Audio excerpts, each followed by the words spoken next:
profundización en la espiritualidad. Hoy te contaremos una de ellas, pero también estarán presentes en este espacio los refugiados y quienes trabajan en su acogida, y los católicos y su intención de voto. Te damos más detalles ya en nuestro sumario. Hoy presentamos los cursos de verano de la Universidad Eclesiástica de San Dámaso, en Madrid, centrados en la relación de la fe con la ciencia y la ecología en el siglo XXI. Conoceremos la nueva campaña de ayuda a la Iglesia necesitada, respaldada por el Papa Francisco, centrada en promover las obras de caridad a favor de los refugiados de la pastoral penitenciaria o en centros de rehabilitación. El Papa ya ha participado con un donativo para los cristianos iraquíes desplazados en el Kurdistán. Y hablaremos sobre las preferencias de voto de los católicos para las próximas elecciones, según los resultados de una encuesta realizada para la revista Vida Nueva. No se vayan porque comenzamos. Ya nos acompañan nuestros colaboradores. Ricardo Benjumea, bienvenido. Buenos días, Ana. ¿Qué tal? Bien, bien. Muchas cosas que contar esta semana, Muchas ¿verdad? cosas. ¿Pero hoy se baila o no se Hoy, baila? bueno, ya veremos. Ya veremos. A ver. Bien, bien. Teniendo ya a José, que viene aprendido, ¿no? Hombre, yo ya he recibido una masterclass intensa de fin de semana. Padre también. Y yo vengo ya directo. Dispuesto. Vamos, puedo hacer un moonwalker directamente. Así que al final, espérense al final del programa y podrán comprobar todo lo que he aprendido de baile esta semana. José Beltrán, bienvenido. Te Bienvenido. echamos mucho de menos la semana Ya pasada. me imagino, sin baile. No, además hay que decir que ya está a la venta el single. Es Exactamente. decir, que ya en todas las plataformas, en Spotify y demás. Y se ya lo ha puede- bailado más gente, además del equipo de Periferias. Hombre, ya no somos los únicos, es decir, estamos contagiando el yo ya soy feliz a todo el mundo, que es de lo que se trataba, ¿no? Que el mensaje Efectivamente. llegara a muchos La más. que no ha probado es Teresa. Así que la tenemos una semana más. Otra semana más preparándose, aprendiendo de y ya la baile. semana que viene Sí, vendrá. es que Bueno. Dios mediante. a mí me pasaron de nivel y ella se quedó ahí. No vamos a decir nada. A septiembre no va a llegar, yo creo que antes lo saca. Saludamos ya a nuestro invitado de hoy, Gerardo del Pozo, decano de la Facultad de Teología de la Universidad Eclesiástica San Dámaso. Muy buenos días, don Gerardo. Muy buenos días. Bueno, son ya 7 las ediciones de estos cursos de verano de la Universidad de San Dámaso, junto con la Complutense.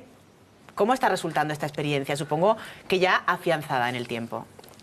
Bueno, pues yo creo que el juicio es positivo porque, como subraya el Papa Francisco, también, diríamos, la universidad católica, diríamos, pero o eclesiástica, como puede ser la de San Dámaso, pero sobre todo la Facultad de Teología, tiene que contribuir a la evangelización, ¿verdad? Y para la evangelización hay que salir a la periferia. Y entonces los que estudian teología en nuestra facultad fundamentalmente diríamos que son o seminaristas o personas próximas a lo cristiano. Nosotros, esto es un salir a la periferia. En este sentido, pues es positivo, primero porque al tener esa pretensión no es que sea cuantitativamente la parte más importante, pero desde el punto de vista de la finalidad es como la punta de lanza, diríamos, que nos sirve a nosotros no únicamente para esta actividad concreta, sino para la orientación de todo lo que hacemos. ¿Qué significan estos cursos en la totalidad de la Universidad Eclesiástica San Dámaso? Los cursos significan una cosa pequeña, diríamos, son 3 días que tenemos. A nosotros nos gustaría tener 5 días como teníamos antes, pero no es posible. Nos dice que no es posible la Universidad Complutense. Pero como digo, nosotros solemos organizar un seminario de profesores a lo largo de todo el año, profesores y doctorandos, y solemos elegir el tema que luego vamos a tratar en el curso de verano. En este sentido, diríamos, pues como digo, cuantitativamente no es mucho, pero sí desde el punto de vista de hacia dónde quedan polarizados los profesores y sobre todo yo como decano hacia dónde intento orientarlo. Gerardo, el curso de verano de la Escuela de la Universidad de San Dámaso forma parte de la oferta de cursos de la Complutense. Supongo que es una especie, como nos decía, de atrio de los gentiles, de acercarse pues no a ese perfil de alumnos que tiene la universidad durante el resto del año, sino de estar presente en ese otro ámbito de la sociedad civil, ¿verdad? Efectivamente. Yo me acuerdo que cuando yo fui a la Complutense, fuimos por primera vez, pues yo me recordaba que la Complutense, diríamos el nombre, viene de la Universidad Complutense, que fue fundada por Cisneros, es decir, que tenía un origen cristiano. Y bueno, no voy a recontar toda la historia, cómo pasó de Alcalá de Henares, ¿verdad?, aquí, pero después me di cuenta yo que el lema, que no le recuerdo ahora exactamente todo cómo es, exactamente no quiero decir inexacto, pero pone de relieve ya que hubo un cambio que de alguna manera es en la época de la Ilustración, el siglo XIX, y que tiene una cierta voluntad de separarse de la tradición cristiana. Pues bueno, nosotros diríamos que con todo lo que hacemos queremos tiene una voluntad fundamentalmente de plantear cuestiones en el ámbito, diríamos, de la universidad civil, donde difícilmente llega el eco de lo cristiano. Nosotros tenemos una tradición que no es enemiga de la razón, sino que es todo lo contrario, la fomenta, está siempre dispuesta a dar respuesta de todo, y diríamos no solamente eso, sino que la ciencia, propiamente la ciencia moderna, que es de la que vamos a tratar en el curso, ha surgido dentro del contexto, diríamos, de judeocristiano, y en las culturas previas al cristianismo existía diríamos, la totalidad del universo en la que se incluía dioses y no dioses, y la distinción entre el creador y la criatura ha servido dentro de la historia del pensamiento y de las religiones para de alguna manera secularizar el mundo, mostrar que el mundo ni es divino ni es demoníaco, sino sencillamente ha sido creado por Dios y se presenta como objeto, por una parte, que nosotros podemos intentar dominar, un aspecto del dominio es indudable, pero también conocer, diríamos. Y en este sentido, AFO, en este contexto es donde ha podido surgir la ciencia moderna. La ciencia moderna posteriormente se ha absolutizado totalmente. Esa absolutización tiene lugar cuando sobre todo se comprende como la única forma de acceder a la realidad. Como que todo lo que no es ciencia, ciencia empírica, ciencia relacionada luego con la tecnología, y eso acaba siendo empobrecedor, diríamos, para el conocimiento, porque el hombre en cuanto tal no le basta el conocimiento científico, que es bueno dentro de un ámbito, pero no le da respuesta a las grandes cuestiones que se plantea el hombre, ni tampoco le proporciona, diríamos, una moral, una ética para ese progreso científico-técnico, saber manejarle al servicio del hombre, y no únicamente puede ser al servicio del poder, que se acaba volviendo luego contra el hombre. Es un ejemplo, sin duda, este curso de verano, de cómo, bueno, en el ámbito universitario civil no tiene por qué resultar extraño el que de pronto se hable de Dios creador, de la fe, de la religión, ¿verdad? En el mundo en el que estamos y con las noticias que hemos vivido en los últimos días, sin duda es un ejemplo a destacar. Claro, y sobre todo porque quizá cuando uno escucha ese planteamiento, ¿no?, de la absolutización de la ciencia, hay quien puede pensar, no, es que la Iglesia entonces se coloca en el otro lugar, el otro extremo. En todo avance científico es cuestionado, o al menos hay que mirarlo con 100 ojos, y no es así. Es decir, la Iglesia da la bienvenida a cualquier avance tecnológico o científico, pero siempre desde la razón y desde una sensatez, y sobre todo siempre tomando al hombre como centro y no a la ciencia como fin y como el centro de todas las cosas, ¿no? ¿Es así? Efectivamente. El tema fe en Dios, creador, ciencia y ecología en el siglo XXI.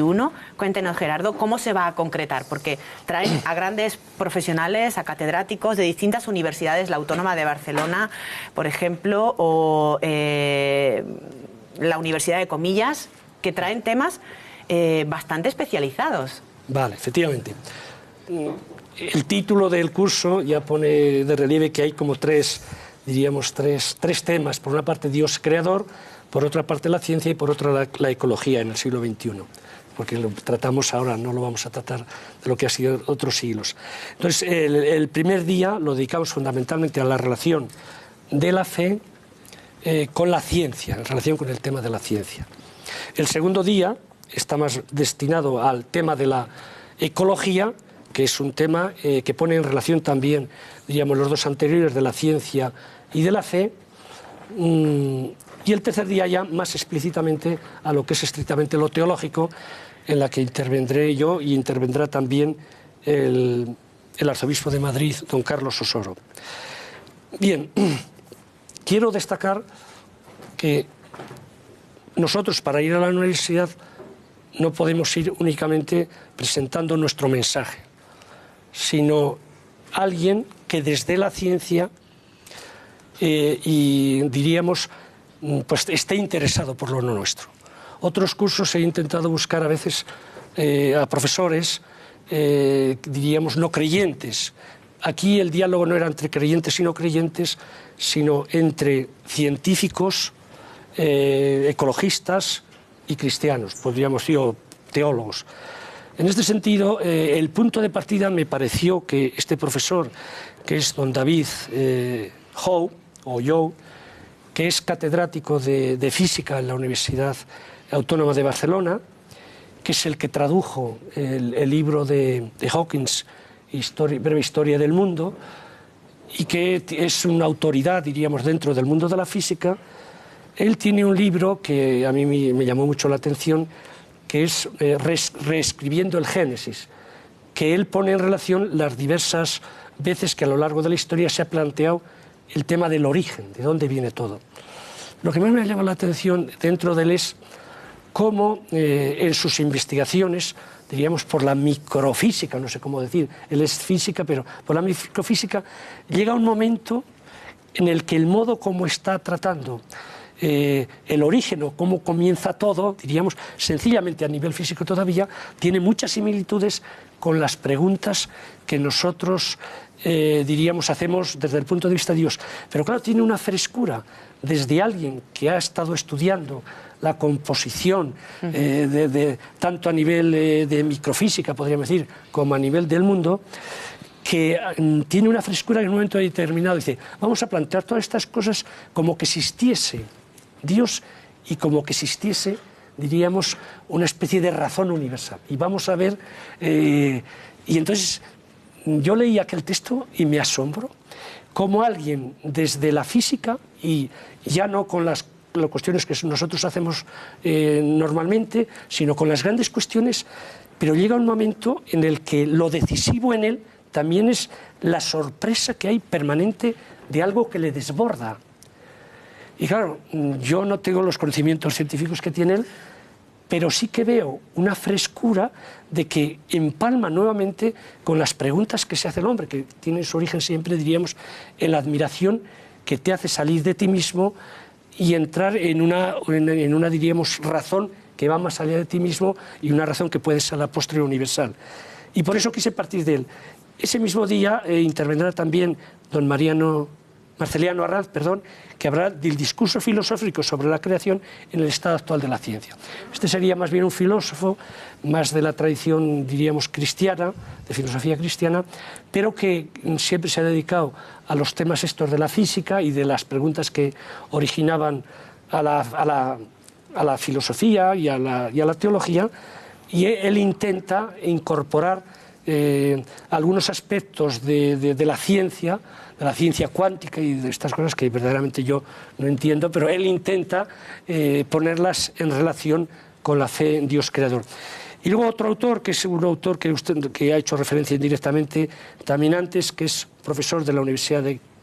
Él ha sido profesor de la Autónoma de Madrid, pero vamos, él es un jesuita y ha creado una cátedra de ciencia, tecnología y religión que se aproxima a estos temas que nosotros tratamos, y él más bien desde la filosofía moderna analiza cuál es el resultado final de la ciencia, y él considera que es una oportunidad para que, diríamos, se trate el tema de Dios como él cree que debe de ser tratado hoy en día, que es más bien con el silencio de Dios. O sea, lo que en el pensamiento moderno, en la cultura moderna, es que Dios no habla, ¿verdad? Pues él cree que la ciencia, que no puede ser utilizada, como muchas veces se ha utilizado, según él, de una manera excesivamente precipitada, como algo que nos lleva a Dios, porque por lo físico difícilmente puede llegar hasta cierto punto, pero hace pensar el tema del silencio de Dios y quién es Dios verdaderamente y cómo así se puede manifestar como un Dios, llamémoslo amador, o amante del hombre o redentor, etcétera. Gerardo, el programa es muy interesante y lo pueden consultar nuestros espectadores al completo en la página web www.sandamaso.es, pero yo me preguntaba escuchándole, estábamos aquí los tres embobados, ¿verdad? No sé si hay que ser un especialista en estos temas para ser alumno de este curso de verano o tener unos estudios determinados para poder aprovechar este curso, o cualquier persona, incluso pues una persona que colabore en su parroquia o que nos esté escuchando a través de la televisión, puede ser alumno de este curso.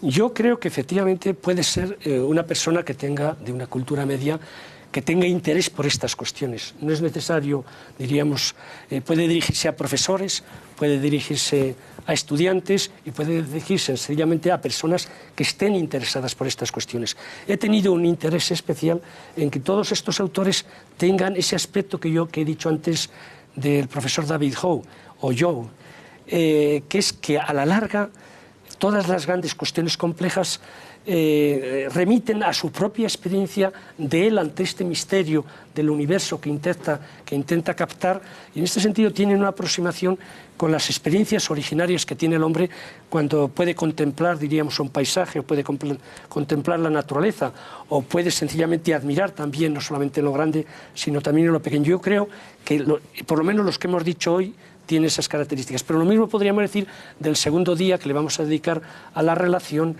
diríamos, con la ecología.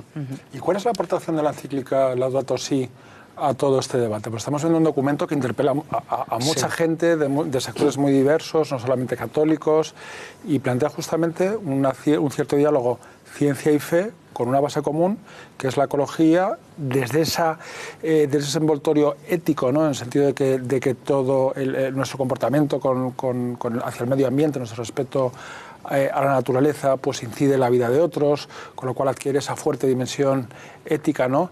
Que de alguna manera envuelve todo el debate, con lo cual va dirigida pues prácticamente a toda persona de buena voluntad, no digamos ya pues a académicos interesados en el debate de ciencia y fe. Bien, efectivamente la encíclica Laudato Si yo creo que ha tenido la virtualidad, diríamos, de concentrar, diríamos, el interés de personas de diversas ideologías, de diversas mentalidades y de diversas ciencias, diríamos. También suscitar algunas críticas, diríamos, que nosotros también nos hacemos eco de ellas. Bueno, podríamos hablar de la encíclica. Yo creo que la encíclica es una cosa muy singular, diríamos, del Papa Francisco, aunque está en continuidad con el magisterio de los papas anteriores, pero a mi modo de ver, ya desde el día de inauguración de su pontificado en la Eucaristía, hizo referencia a la vinculación entre ecología y justicia, que eso es, a mi modo de ver, lo original que trae el Papa Francisco y que es lo original, diríamos. Y dentro de eso, él sitúa, llama la atención una persona muy interesada por las cuestiones sociales, que suelen tener más urgencia que las cuestiones ecológicas, pero él ha percibido ese vínculo que a mi modo de ver puede que, por lo menos desde el punto de vista del magisterio, a la larga parezca como profético, en el sentido de que es una cuestión que está un poco alejada, un poquitín a veces, diríamos, de las preocupaciones ordinarias, pero los que tienen que pensar la cosa en su conjunto es un tema, diríamos, de mucho calado. Entonces, el Papa Francisco intenta convocar el máximo, porque la ecología es una cuestión que tiene a la postre una dimensión universal, que tiene una dimensión cósmica, diríamos, y en este sentido tienen que colaborar todos con ella, todos tienen que colaborar. Y él hace el máximo para, diríamos, empalmar, no solamente, diríamos, desde fuera, sino con los sentimientos. Hay un momento en que la Carta sobre la Tierra que se publicó, ¿verdad?, la hace propia, que hay muchos que dicen que incluso ha sido, diríamos, excesivo.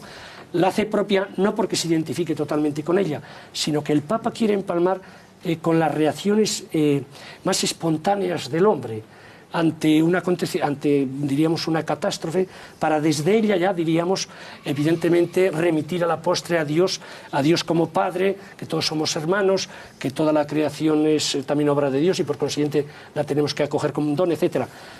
Pero hay un momento que dice, bueno, después de haber tratado de todas estas cuestiones, y un capítulo que lo titula El Evangelio de la Creación, entonces dice que, decíase que entre los políticos y entre los pensadores muchas veces se dice que para qué traemos aquí la fe en Dios creador. Entonces él dice lo siguiente: en las causas que han llevado a la crisis ecológica han influido múltiples causas, no únicamente una, sino múltiples. Entonces es bueno que convoquemos a todos que desde diversos niveles pueden contribuir a superar esta crisis, porque tiene que ver un poquitín diríamos, con el problema del hombre. O sea, yo creo que el problema de la ecología es el problema del hombre y el problema que todas las dimensiones que tiene el hombre, que no son únicamente la de ser el homo faber que domina, que construye para conseguir el máximo provecho o muchas veces utilizado por otros para conseguir el poder, sino que el hombre tiene dimensiones contemplativas que se pueden reprimir, y si se reprimen de alguna manera harán, diríamos, se va contra el hombre. Es igual que yo lo que observo en David Hume, a la postre queda su persona, y su persona se continúa haciendo preguntas, y su persona tiene necesidad de ser amado, y su persona quiere conocer lo último, diríamos, que no le basta únicamente lo que puede decir la ciencia. En este sentido, él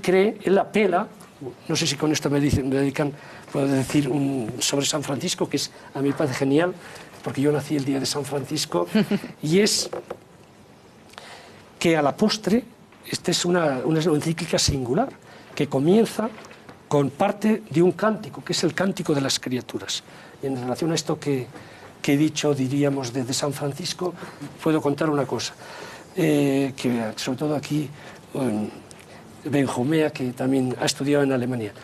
Yo tenía una profesora alemana que estuvo en la Universidad de Dresde, entonces ella era de esta parte, pero consiguió allí su cátedra. Entonces ella convocaba oraciones para ateos, lo llamaban así. Entonces iban allí en la universidad y leían oraciones. Y luego las comentaban, a ver, leyéndolo, sencillamente diciéndolo, qué les suscita. Y una de las oraciones o cánticos que más les agradaba era el cántico de San Francisco. Y entonces, bueno, ¿y por qué? Yo la decía ella. Y entonces ella me decía que porque les fascinaba que el que había compuesto aquello era alguien que tenía un corazón serenado. Eso era lo que, o sea, la impresión que te deja después de Laudato si mis señores, loado seas mi Señor, etc., que es esta repetición, ¿verdad?, es de alguien que ha encontrado la paz. Y eso es también importante, aunque no sean criterios, diríamos, de dominio o criterios de provecho. Esta semana, precisamente, el Papa Francisco ha vuelto a recordarnos que cuando se desencuentra el progreso con los objetivos de poner al hombre en el centro, se producen daños, especialmente a los más empobrecidos. Sobre ello ha llamado la atención sobre el flujo de alimentos en el mundo. Vamos a recordarlo. Mientras las ayudas y los planes de desarrollo se ven obstaculizados por intrincadas e incomprensibles decisiones políticas, por sesgadas visiones ideológicas o por infranqueables barreras aduaneras, las armas no. No importa la proveniencia. Circulan con una libertad, perdonen el adjetivo, jactanciosa y casi absoluta en tantas partes del mundo. Y de este modo son las guerras las que se nutren y no las personas. Estamos hablando de los cursos de verano de la Universidad Eclesiástica San Dámaso, que comienzan dentro de unos pocos días, el 29 de junio, y que nos viene hoy a hablar el decano de la Facultad de Teología de San Dámaso, Gerardo del Pozo. Gerardo, quizás muchas personas que nos están viendo se preguntan si todavía están a tiempo de inscribirse. Ah, sí, se pueden inscribir. Es posible, todavía. Hasta el último día. Es posible inscribirse. Hasta el último día, antes de comenzar. Yo les rogaría que se informaran, digamos, en la página web de la Facultad de Teología. Ajá. Y allí está indicado San Dámaso. Allí. Estupendo. Gerardo, pues muchísimas gracias por toda la información que nos ha traído, por ese ponernos la miel en los labios, ¿verdad?, de un tema tan interesante como es la relación de la ciencia con la fe, de la ecología, de la ciencia con esa creencia en Dios creador. Permanezca con nosotros porque vamos a seguir tocando asuntos de actualidad que seguramente van a ser también de su interés. Muy bien, gracias. Lo hacemos, como siempre, con nuestra compañera Irene Pozo. Irene, y hablamos en un primer momento de esa iniciativa vaticana para una iglesia más participativa. Danos más detalles. Buenos días. Hola Ana, buenos días. Pues el Vaticano quiere mejorar la relación entre movimientos y jerarquía dentro de la Iglesia y por este motivo la Congregación para la Doctrina de la Fe ha presentado esta semana un documento que pretende asentar las bases para que la participación de las distintas realidades sea fecunda y ordenada en la comunión y misión de la Iglesia. En términos eclesiásticos, la gran novedad del siglo XX fue la explosión de los llamados genéricamente movimientos de laicos o nuevas comunidades. Se trata de sólidas propuestas de vida cristiana y de atractivos itinerarios de formación que giran en torno a una idea central, también llamada carisma. Por ejemplo, el movimiento de los focolares propone redescubrir la fraternidad entre personas. Comunión y Liberación propone un método educativo para conocer la fe de un modo más vital. O la Comunidad de San Egidio, que propone encontrar el rostro de Dios con la acogida de los desfavorecidos. Existen cientos de movimientos o propuestas similares a las que adhieren laicos, pero también sacerdotes y religiosos. Como son realidades muy activas y dinámicas, corren el peligro de considerarse a sí mismas las únicas propuestas válidas de vida cristiana o de funcionar en la práctica al margen de su obispo. Para evitarlo, el Vaticano ha publicado este documento, La Iglesia Rejuvenece, presentado hoy en el Vaticano y preparado por la Congregación para la Doctrina de la Fe. El texto reconoce que estas nuevas instituciones son un don, pero pone las bases para su participación fecunda y ordenada en la comunión y misión de la Iglesia. No se trata de definir si es más importante la jerarquía o los carismas. Esto es lo que queremos superar. Queremos superar esta contraposición. Somos una iglesia misionera que debe afrontar el secularismo, llegar a muchas personas que no conocen ni a Jesús ni la Iglesia. De esto es de lo que tenemos que ocuparnos, sino de nuevas batallas. El propósito de este documento es mejorar las relaciones de comunión dentro de la Iglesia para que la misión de la Iglesia tenga mayor impacto y sea más profunda. El texto recuerda que los movimientos deben ser aprobados por los obispos, quienes tienen la tarea de vigilar sobre el correcto funcionamiento de los otros carismas para que todo contribuya al bien de la Iglesia y su misión evangelizadora. Además, por primera vez se explicitan los criterios para aprobar un nuevo movimiento. Entre ellos está, obviamente, la confesión de la fe católica, pero también el respeto y el reconocimiento de la complementariedad mutua de los otros componentes en la Iglesia carismática. El espíritu de fondo del nuevo texto es una solicitud a los miembros de los movimientos para que participen activamente en la vida de la diócesis al servicio de la misión de toda la Iglesia. Y ya que tenemos a nuestros colaboradores que son laicos, pues me gustaría preguntaros cómo tenemos que entender este nuevo documento de la doctrina de la fe. Hombre, esto ya era magisterio ordinario, ¿no? Quiero decir que es un tema sobre el que Juan Pablo II, Benedicto XVI con especial insistencia y Francisco pues han insistido mucho, ¿no? Y simplemente lo que se hace aquí es recogerlo por escrito estos dos principios. Uno, obispos sean generosos en el reconocimiento de los nuevos movimientos, sed generosos, no os encerréis en vuestra pequeña parcelita, someteos, por supuesto, a la autoridad del obispo, porque eso es una garantía de catolicidad, y abríos al resto de la Iglesia. Es decir, lo que aporta al crecimiento personal del cristiano el movimiento puede ser mucho, pero no vale encerrarse en sí mismo. Y eso es básicamente lo que han ido repitiendo los últimos papas y se plasma en este nuevo documento de la Congregación para la Doctrina de la Fe. Siento yo que es un paso en esa maduración también del laico, ¿no?, a la hora de tomar corresponsabilidad en la Iglesia. Claro, precisamente, es decir, yo creo que lo que se propone es un camino de acompañamiento, ¿no? Es decir, cuando uno quiere madurar o dar un salto de madurez en su vida, sea personal o comunitaria, no lo puede hacer solo, ¿no? Al menos desde la Iglesia no lo entendemos como lobos solitarios, porque así acaban aquellos que van por su lado únicamente, ¿no? Y en ese sentido yo creo que es la apuesta que se hace ahora con los nuevos movimientos y las nuevas realidades eclesiales, ¿no? Pero no es otra forma de proceder que no se tuviera en otros tiempos con las congregaciones religiosas, ¿no? Es decir, pues algo nace, evidentemente hay que estar abiertos a todo lo que trae de novedad y de frescura, pero hay que acompañarlo y hay que ver, pues eso, pues que si es maduro, lo que es fundamental y lo que es accesorio, aquello que se centra verdaderamente en la esencia del Evangelio y aquello que puede estar contagiado de una tradición innecesaria o de cierto esnovismo, ¿no? Es decir, yo creo que desde ahí este documento lo que hace es clarificar, ¿no? Me llama mucho la atención pues estas cosas de los tiempos de la Iglesia que comentaba el cardenal Müller, que llevaban desde el año 2000 preparando este documento, o sea que 16 años, ¿no? Con lo cual han pasado 3 papas por este documento, con lo cual creo que está bien respaldado por Juan Pablo II, por Benedicto y por Francisco. Pero esa vieja discusión que nos corrija sino Gerardo, ¿no? De carisma y autoridad, de cómo conciliar Claro, cómo conciliar ambas cosas. Bueno, efectivamente este es uno de los temas, diríamos, siempre importantes, en el sentido siguiente. O sea, el cristianismo muchas veces le ponemos en relación con el pasado. Efectivamente, la vida de Cristo y Cristo su persona, ¿verdad?, diríamos, pues es un elemento importante. Pero la figura de Cristo, es curioso que la carta a los Hebreos lo presenta a Cristo ayer, hoy y siempre. Y una dimensión del misterio de Cristo es el Cristo que viene, es una dimensión de esperanza, la primera que vivió la Iglesia. Entonces, el cristianismo no es una especie, como diríamos, de principios generales que tenemos y que se aplican ya inexorablemente, sino que el mismo núcleo se pone de manifiesto en diversos contextos y surgen nuevas virtualidades que se van descubriendo del misterio cristiano. Por ejemplo, la ecología que hemos dicho anteriormente.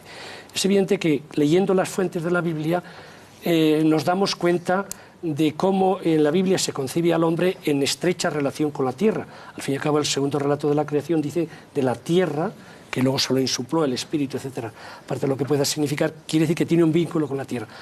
Luego, diríamos, a veces estos aspectos pueden ser olvidados y la historia de la humanidad en cuanto tal, y de una manera especial la historia de la Iglesia, pues sacan estas perspectivas. Quiero decir que los movimientos o los diversos grupos, diríamos, nuevas realidades eclesiales que surgen en la Iglesia, a veces surgen porque en ese momento falta alguna dimensión que ellos vienen a recuperar. Alguna dimensión que estaba en las fuentes, pero aun estando en las fuentes, sin embargo, debido a la nueva situación, se vive. Y yo creo que pueden ser una riqueza. ¿Cuál es el problema siempre? El problema es que esta riqueza tiene que enraizarse, diríamos, en la tradición, y hay un periodo de discernimiento. Y a la jerarquía la corresponde. La jerarquía no es la que tiene que inspirar la vida de la Iglesia. Lo único que inspira la vida de la Iglesia es Cristo y su Espíritu. Pero a la jerarquía la corresponde el discernimiento. Entonces, evidentemente, los nuevos movimientos, las nuevas realidades, tienen que estar abiertas a ese discernimiento, porque además será la garantía de su fecundidad futura. Un discernimiento que nos lleva también a hablar de que vamos a votar los católicos el 26J. Precisamente una encuesta publicada esta semana por Vida Nueva nos lanzaba interesantes luces al respecto, ¿verdad, Irene? Por primera vez en nuestro país se realiza un sondeo entre el electorado católico. Lo ha hecho la revista Vida Nueva a través de la empresa NC Report. Los datos que muestran señalan que el 39,8% respaldaría al partido de Mariano Rajoy el próximo 26 de junio. El 23,8% se decantaría por los socialistas y el 15,5% por el partido de Albert Rivera y solo un 14% por la coalición Unidos Podemos. Tras un muestreo previo se confirma la tendencia habitual del CIS, que sitúa el número de católicos de nuestro país en torno al 70% de la población española. De esta manera, 9 de cada 10 electores del Partido Popular se consideran católicos, 8 en el caso del PSOE, 7 en torno a Ciudadanos y 5 de cada 10 en el caso de quienes apoyan la formación de Pablo Iglesias. Además, al igual que ocurre con el resto de la ciudadanía, la encuesta ratifica la fragmentación del voto, impidiendo la mayoría absoluta de cualquier formación, pero con algunos matices a la hora de los pactos. Bien, vuelvo a repetir. Datos que nos hacen caer algunos esquemas. José, cuéntanos, ¿cuáles son los datos más destacados, los que más destacarías tú de este sondeo que publicáis esta semana en Vida Nueva, y cuáles son esos matices de los que nos hablaba Irene? Pues esos matices, el más claro es que el respaldo al PP es 10 puntos por encima de lo que suele dar el barómetro del CIS, y sí que le permitiría, en caso de que estos fueran los únicos resultados, es decir, solo los votantes católicos, de que PP y Ciudadanos pudieran formar un gobierno que lograra esa mayoría absoluta que de momento nadie puede conseguir en una coalición al menos de dos, ¿no? Yo las conclusiones que saco, pues principalmente el hecho de que el voto está fragmentado o está repartido, es decir, que hay quien puede identificar al católico con un único partido y no hay voto cautivo en ese sentido, ¿no?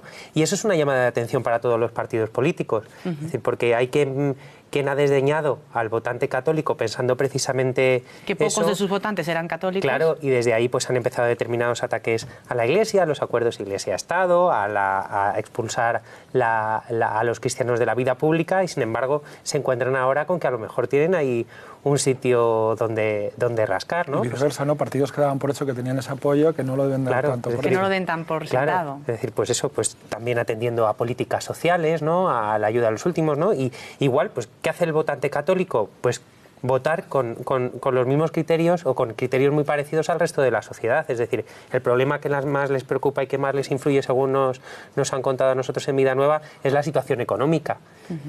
Y detrás se encuentra la situación social y la corrupción, ¿no? Evidentemente, claro que les preocupa el derecho a la vida, la protección de la familia o la defensa de la libertad religiosa, ¿no? Pero son gente de a pie, es decir, que quien quiera ver al católico como un extraterrestre que no le preocupan los problemas del día a día, que no conoce a ningún cristiano en su bloque de vivienda.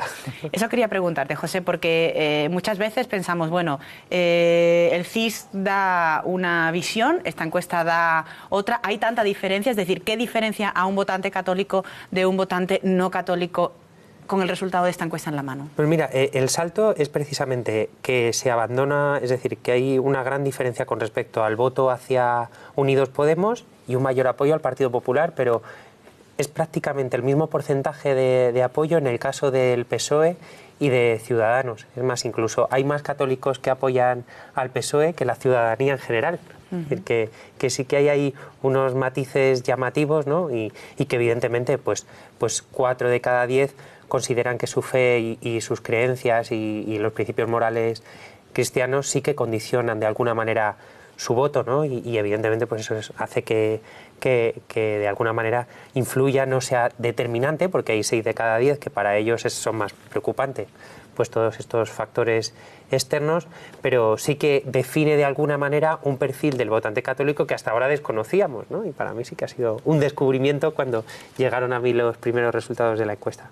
A mí me ha resultado curioso también el dato de que entre los jóvenes católicos la intención de abstención, el 26J, supera el 46%. No sé si se corresponde con el joven no católico o si hay un mayor desapego ahí. Yo creo que va en la misma línea, es decir, el sentir que nuestros jóvenes sienten que ninguno de los políticos les está representan, ¿no? Es decir, que les suele pasar con la política, pero también con todo lo que suene a institucional, ¿no? Todo aquello que suena a elaborado por generaciones o construido por generaciones anteriores les suena raro, ¿no? Y quizá también ahí influye el que, y puede ser el porcentaje más amplio, que ni siquiera se sienten indignados, ¿no? Es decir, que a lo mejor los nuestros se sienten reivindicativos, esperanzados, pero no ven que ninguno de ellos, ni siquiera desde la indignación, representen lo que podrían ellos depositar en las urnas el próximo 26 de junio. Deberían tener nuestros políticos más presente esa sensibilidad católica. Ricardo. Deberían tenerla. Y el 70% de la población. De entrada, bueno, yo creo que ahí la jerarquía, tanto que se dice que no ha habido un documento en estas elecciones de orientación al voto, lo que sí ha habido es un continuo llamamiento, ¿no?, a ese espíritu de concordia que debe presidir la política, y eso es muy importante en varios sentidos. El sentido de que ante esta fragmentación hay que sacar adelante España entre todos, eso por un lado. Y segundo, como destacaba el cardenal Blázquez hace unos días en COPE, ¿no?, no poner esos aspectos a veces tan ideologizados que uno pueda tener en sus programas por encima del bien común. Es decir, ser capaz también de cada uno legítimamente pues puede tener unas determinadas aspiraciones, pero a la hora de construir el bien común, hacerlo de tal manera, esto es una exigencia, en el que podamos caber todos, ¿no? Por el momento en que se empieza a decir, no, es que esto sobra, es que aquí la religión en la escuela sobra, es que aquí lo de los conciertos sobra, es que las políticas sociales hay que recortarlas, con lo cual a otra parte de la población la excluimos, ¿no? No, aquí se trata, y este es el llamamiento de los obispos, a incluir, ¿no?, el programa que podamos hacer pues esa sociedad mejor, pero entre todos. Precisamente hacia ahí iban las propuestas que Cáritas Española puso en las anteriores elecciones y que ha vuelto a volver a poner en la palestra. Son prácticamente las mismas, con la diferencia de que entre medias hubo un proceso de diálogo, que aquí pues estuvo una compañera de Cáritas, Natalia, no explicándonos cómo habían hablado ese con los discurso. distintos partidos. La recepción fue buena, sobre todo alguna idea como esto de la renta, garantizar una renta mínima, cosa que hace unos años podía parecer muy raro, pero ahora mismo es un debate en muchos países, incluso en Alemania, tan reacia a este tipo de políticas expansivas monetariamente, ¿no? Pues están planteando la introducción de una renta mínima. En Suiza se votó hace poco. Y bueno, pues ante esa pérdida de millones de trabajos que está provocando la llamada cuarta revolución industrial, pues es una solución que los economistas están planteando muy seriamente, que Cáritas ha planteado a los grandes partidos políticos y ha obtenido, según dice Cáritas, pues bastante buenas respuestas, ¿no?, por parte de ellos. Pasamos a otro asunto. Ayer se presentaba en Roma la nueva campaña de ayuda a la Iglesia necesitada, que lleva por título «Sé tú la misericordia de Dios».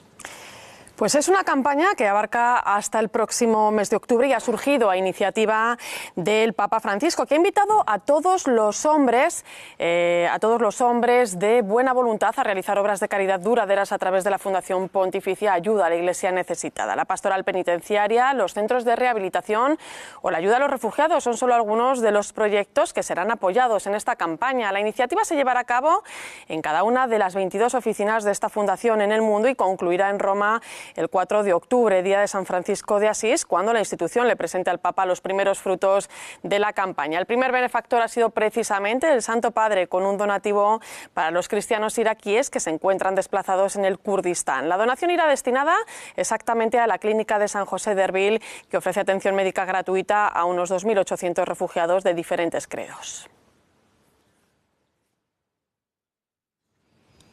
Esa presencia continuada de la Iglesia en tantos lugares del mundo y que muchas veces le produce pues esas situaciones de persecución contra las que la ayuda a la Iglesia necesitada quiere ser una voz constante y coherente y recordárnoslo a nosotros que quizá pues estamos en una situación mucho más favorecida. Ricardo, una campaña, sé tú la misericordia de Dios. Hablamos del año de la misericordia y no podemos dejar de decir, bueno, esto no es una cosa para otros, o sea que nos la tenemos que aplicar cada uno de nosotros. Y más donde la Iglesia se encuentra en una situación de necesidad.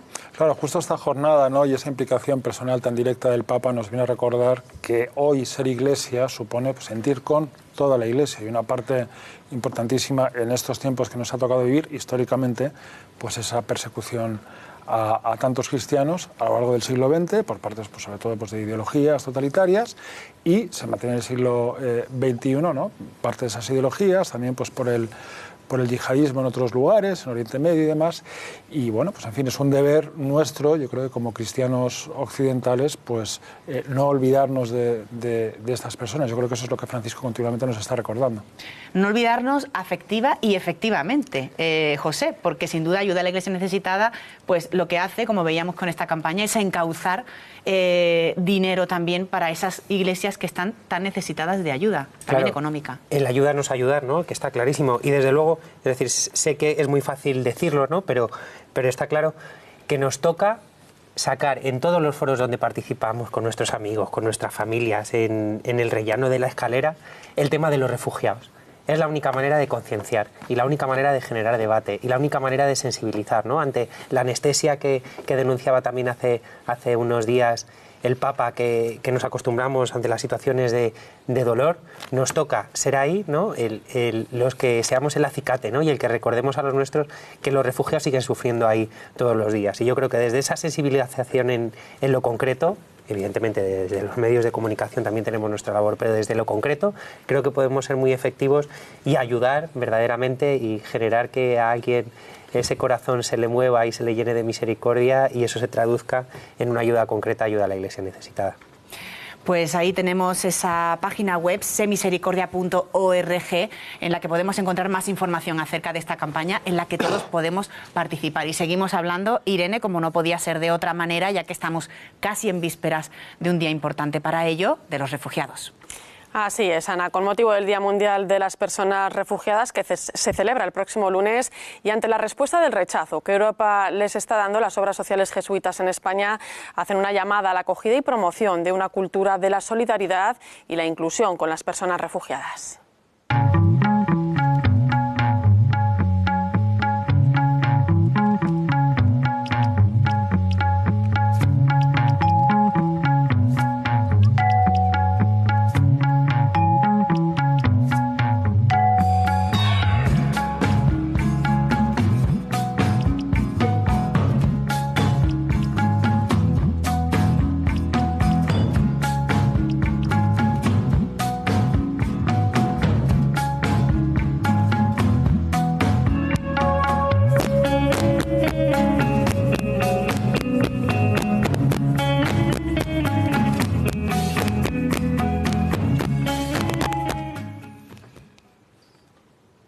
Y efectivamente lo veíamos en esa imagen de la campaña, pero también lo podemos ver y lo estamos viendo en nuestras diócesis, en nuestros barrios, en nuestras parroquias. Comenzamos a recibir a los primeros refugiados también aquí y empezamos a poner rostro a una realidad que nuestras instituciones, nuestros políticos, nuestros gobernantes parece que quieren gestionar con el mando a distancia. De pronto nos encontramos que esas grandes cifras de refugiados de las que venimos meses hablando tienen rostro, tienen familia, tienen historia, tienen hijos, tienen maridos, tienen esposas y nos cuestiona de otra manera. Y el corredor a la italiana que ya está puesto en marcha y que ha sido el que ha permitido al Papa Francisco traerse a esas familias de Lesbos, en nuestro caso está paralizado. Y este impasse electoral, todos estos 6 meses, no han hecho sino retrasar una decisión clave en esa acogida. Es verdad que estamos recibiendo, por otro lado, pues aquellos que de otra manera se habían acordado, pero no estamos ni mucho menos respondiendo con esa generosidad que se espera de un país como el nuestro, ¿no? Es decir, que estamos todavía con ese temor y ese miedo de cuidado. Es que unos cuantos refugiados a lo mejor nos paralizan, ¿no? Y hacen retrocedernos, ¿no? Y yo creo que ahí es otro tirón de orejas, ¿no? A nuestra clase política. Estos 6 meses han estado preocupados a ver quién ocupaba el sillón de la Moncloa y las estancias de la Moncloa, pero no han sido capaces de sentarse y de presentar una iniciativa común en favor para poner en marcha este corredor, que es muy sencillo, que es que no supone más problema para las arcas públicas, porque hay muchas instituciones religiosas que están dispuestas y que están ofrecidas. Vamos, de hecho, ya Antequera ha recibido en un convento los primeros refugiados a través de CEAR y demás, es decir, que las puertas están abiertas, lo que falta es la autorización. Claro, lo que pasa es que aquí al mismo tiempo que hablamos de estos refugiados, que son los recolocados que vienen de Grecia o de Italia, durante todo este tiempo no hemos dejado de recibir refugiados a través de Ceuta y Melilla, y a estos no se les deja pasar, con lo cual es un discurso muchas veces el que tenemos desde España bastante hipócrita, ¿no? De bienvenidos refugiados que vienen recolocados desde Grecia. No, pero es que están viniendo y es que en Ceuta y en Melilla no se les está permitiendo pasar.